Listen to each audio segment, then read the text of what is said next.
నేను చంద్రబాబు నాయుడు గారి ప్రభుత్వాన్ని 2-3 విషయాలను గమనించమని కోరుతా ఉన్నా.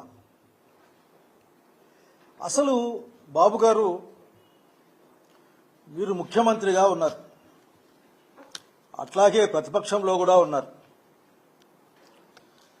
మీరు ఎప్పుడైనా సరే, ఏ కాలంలో అయినా సరే ప్రజల పక్షాన ఆలోచించిన రోజు అంటూ ఏదైనా ఉందా అని అడుగుతా ఉన్నా నేను. మీరు కావాలని ఈ రోజున ఓ మాట చెప్పాల్సి వస్తే అదే మీకు జరిగిందంటే మీకేదో వ్యక్తిగతంగా భద్రత లేదని లేక ఇంకా హాని ఉందని పెద్ద పెద్ద మాటలు మాట్లాడి ఉండేవాళ్ళు. ఈరోజు మాజీ ముఖ్యమంత్రి Z+ కేటగిరీ భద్రత ఉన్న ఒక నాయకుడు రైతులతో మాట్లాడడానికి గుంటూరు వెళ్తే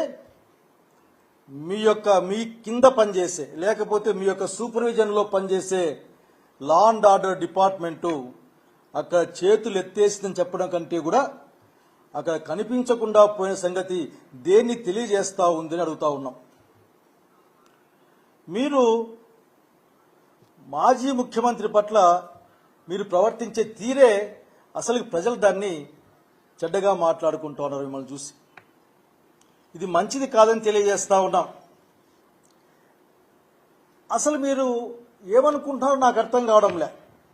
మీకు కావలసిన వాళ్ళ చేత 11 సీట్లని అట్లా ఇట్లా ఎద్దేవా చేయిస్తూ ఉంటారు. ఒక విషయాన్ని స్పష్టంగా చెప్పాలనుకుంటా ఉన్నాం. ఈ రాష్ట్రంలో జగన్మోహన్ రెడ్డిని మించిన బలమైన రాజకీయ నాయకుడు వేరెవరూ లేరు. దాదాపు 40% ఓట్లు కలిగిన పార్టీ ఇది. మీరు కూటమి పేరు మీద మీరు సేన వాళ్ళు అర్థ బీజేపీ అంతా కలిస్తే కూడా వచ్చిన ఓట్ల తప్పనిస్తే single largest that is strongest party ఉంటుంది వైఎస్ఆర్సీపీ రాష్ట్రంలో. నాయకుడు జగన్మోహన్ రెడ్డి గారు దాన్ని మీరు గుర్తించినా నిరాకరించినా సరే అక్కడికి హాజరైన అశేష జనవాహిని తెలియజేస్తుంది జగన్మోహన్ రెడ్డి గారి పట్ల ఆంధ్ర రాష్ట్ర ప్రజానీకానికి ఉన్న నమ్మకం ఏంది, భరోసా ఏందన్న విషయం పట్ల. నేను పోలీసు వాళ్ళని కూడా అడుగుతా ఉన్నాను. ఈ మధ్య అర్థం కావడం లేదు మాలాంటి వాళ్లకు. వ్యవస్థలు రాష్ట్రాల్లో పనిచేస్తాయి, వ్యవస్థలు పార్టీల కోసం పనిచేయం. వ్యవస్థలు పార్టీల కోసం పనిచేయాల్సి వస్తే అప్పుడు యూపీఎస్సీలో పెట్టుకోవాలి ఎగ్జామ్. తెలుగుదేశం పార్టీకి వీళ్ళు ఎస్పీలు వీళ్ళు ఐఏఎస్లని, అట్లా ఇంకొక పార్టీకి వీళ్ళు ఎస్పీలు ఐఏఎస్లని యూపీఎస్లో ఆ కాలం పెట్టి చేయించుకోవాలి. మీరు దయచేసి ఇప్పటికైనా మారమని కోరుతా ఉన్నాం. అనేక విషయాలు మాట్లాడాల్సి వస్తుంది. ఆ విషయాలన్నీ మాట్లాడడానికి సందర్భం కూడా కాదనుకుంటున్నా నేను. ఈ రోజున జగన్మోహన్ రెడ్డి గారు రైతులని పరామర్శించడానికి పోవడానికి మీకున్న ఇబ్బంది ఏందో నాకు అర్థం కాదు, కానీ అర్థం చేసుకునే ప్రయత్నం చేస్తా ఉన్నాం. ఎందుకంటే ఇప్పటికి కూడా రైతు పట్ల జగన్మోహన్ రెడ్డి గారు మిర్చి ఆడుకు పోతే తప్ప మీకు ఏమాత్రం కూడా గుర్తు లేకుండా ఇప్పుడు ఉత్తరం రాస్తారు కేంద్ర ప్రభుత్వానికి, రాసే ప్రయత్నం చేస్తారు. రైతాంగం గురించి మీరు ఎప్పుడూ ఆలోచించలేదు, ఇప్పుడే కాదు ఎప్పుడు కూడా ఆలోచించలేదు. కేవలం పై మాటలు తప్ప. రైతు ఎక్కడ గాలి కొట్టుకుపోయినా సరే మీరు పట్టించుకునే దాఖలా లేదు. బహుశా మీరు మర్చిపోయారేమో, ఒక నానుడి ఉండేది మీరు చెప్పారని, సేద్యం వ్యవసాయం వేస్ట్ అనే విధంగా దండగా అని చెప్పారని ఒక నానుడు ఉండేది ఆ కాలంలో.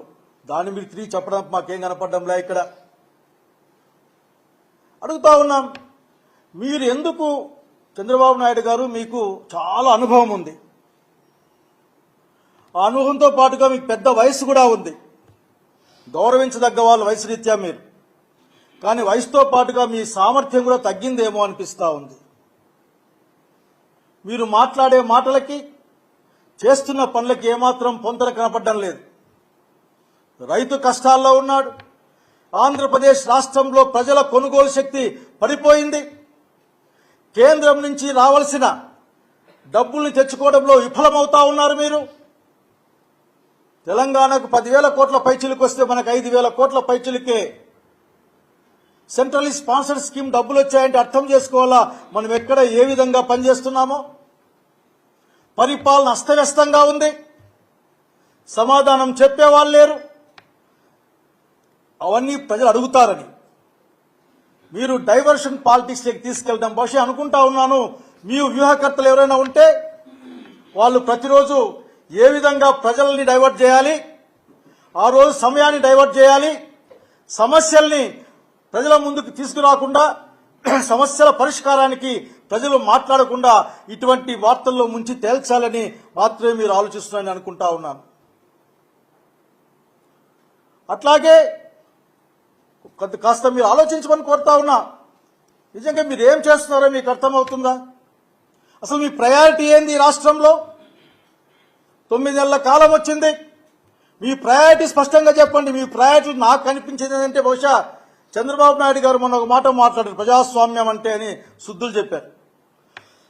ప్రజాస్వామ్యం అంటే అదో హింసకి, పగకి, ప్రతీకారాలకి చోటు ఉండదు అని చెప్పారు.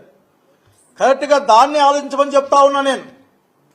ఈరోజు మీరు చెప్పిన విధంగా ఈ రాష్ట్రం ఆర్థికంగా దెబ్బతినిపోయింది, నాశనం అయిపోయింది అని చెప్పిన మీరు, దాదాపు 13 లక్షల కోట్ల రూపాయలు అటు ఇటు అప్పుల్లో మునిగిపోయింది ఈ రాష్ట్రం అని చెప్పిన మీరు, అవన్నీ గుర్తుపెట్టుకునే మీరు నేను వాగ్దానం చేస్తున్నా అని మాట్లాడిన మీరు, ఈ రోజున మమ్మల్ని మాయ చేసి మోసం చేసే మాటలు మాట్లాడుతూ ఉన్నారు. సంపద లేదు కాబట్టి, సంపద సృష్టించబడలేదు కాబట్టి, సంపద సృష్టిస్తా అని చెప్పే కదా మీరు వచ్చింది, సృష్టిస్తానని అని చెప్పేదా మీరు వచ్చింది ఇక్కడికి. కేవలం ఈరోజు రాజకీయంగా ఉన్న ప్రత్యర్థి పార్టీలపైన, ప్రత్యేకించి వైఎస్ఆర్సీపీ పార్టీ పైన మీ యొక్క దుర్మార్గమైన ఆలోచన తప్ప ఇంకోటి ఇక్కడ కనపడడం లేదు. కనుక ఇప్పటికైనా మునిగిపోయింది లేదు మీరు మీ కూటమి చెప్పిన అబద్ధాలేదో బయట పెట్టండి. నిజంగా ఎంత చిన్న విషయం ఇది. మీ యొక్క సూపర్ 6 అమలు చేయాలంటే, ఇంటింటికి ఎంతమంది ఉన్నా సరే 15,000 15,000 ఇవ్వాలంటే, ఇంకా సిగ్గుచేటు హాస్పిటల్లో మందులు లేవని చెప్పుకుంటా ఉన్నారు. దాదాపు 500 రకాల మందులు ఉండాలి, 100-150 కంటే ఎక్కువ లేవు, ఎవరికి చెప్పుకోవాలని మాట్లాడుతూ ఉన్నారు. ఈ మాట మాట్లాడితే మళ్ళీ బీజేపీ వాళ్ళకి పెద్దగా కోపం వస్తుంది. నేను బీజేపీ వాళ్ళని కోరుతా ఉన్నా, ఈ రాష్ట్రంలో ఎన్డీఏ ప్రభుత్వం ఉంది. చంద్రబాబు గారి తెలుగుదేశం పార్టీ నాయకత్వాన బీజేపీ, అట్లాగే బీజేపీ యొక్క అనుంగు పుత్రుడో శిష్యుడో లేకుంటే తమ్ముడో పవన్ కళ్యాణ్ గారు ఉన్నారు అక్కడ. మీరు ఎందుకు అదనంగా డబ్బులు తీసుకొని రారు? ఎందుకు నిధుల్ని ఇక్కడికి తీసుకొని డబుల్ ఇంజన్ సర్కార్ అని మాట్లాడారు కదా, 2 ఇంజన్లు చాలా పోతామని చెప్పారు కదా. చివరికి రాష్ట్రం 1,00,000 కోట్ల పైగా ఇప్పటికీ అప్పుల్లో, మీరు చేసిన కొత్త అప్పుల్లో మునిగిపోయే పరిస్థితి. మీరు చెప్పిన మాట గుర్తెచ్చుకొని కోరుతా ఉన్నా. ఈ రాష్ట్రంలో నలుమూలలో జరిగిన అనేక కార్యక్రమాల్లో ఈ రాష్ట్రం ఆర్థికంగా విచ్ఛిన్నమైపోయింది. అయినప్పటికీ నాకు తెలుసు, అనుభవం ఉంది, సంపద సృష్టిస్తా, నేను ఈ 6 వాగ్దానాలని అమలు చేస్తానని చెప్పి మీకు నిజంగా కొద్ది కూడా సోయకి రాదా అని అడుగుతా ఉన్నా నేను.